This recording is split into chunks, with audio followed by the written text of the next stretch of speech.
il faut produire toujours plus vite, sortir des pièces pour des avions de chasse, des chars ou encore des canons jusqu'à 9 mètres de long. Un canon de 2 tonnes et un peu plus loin des tourelles de défense, en phase de test. L'usine produit surtout les fameux canons César, utilisés par 16 pays.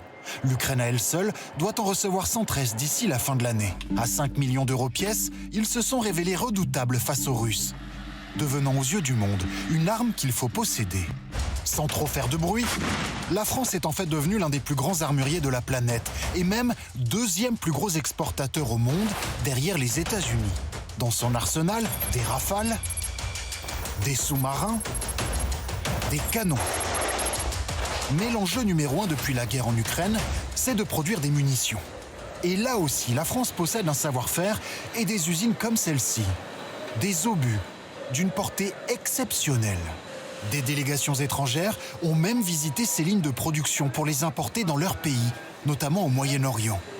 Dans certains domaines, la France est même l'un des rares pays à tenir tête aux Américains, comme les radars.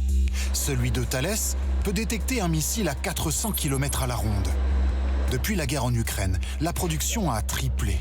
Le site de Limours, au sud de Paris, a recruté 400 salariés l'an dernier et investi dans une nouvelle chambre sourde, salle de test ultra moderne, pour mettre au défi la capacité de précision de ces radars. Aujourd'hui, Limours est le centre radar le plus important en Europe et probablement au monde. Mais si la France vend beaucoup d'armes, son armée n'en possède pas forcément pléthore.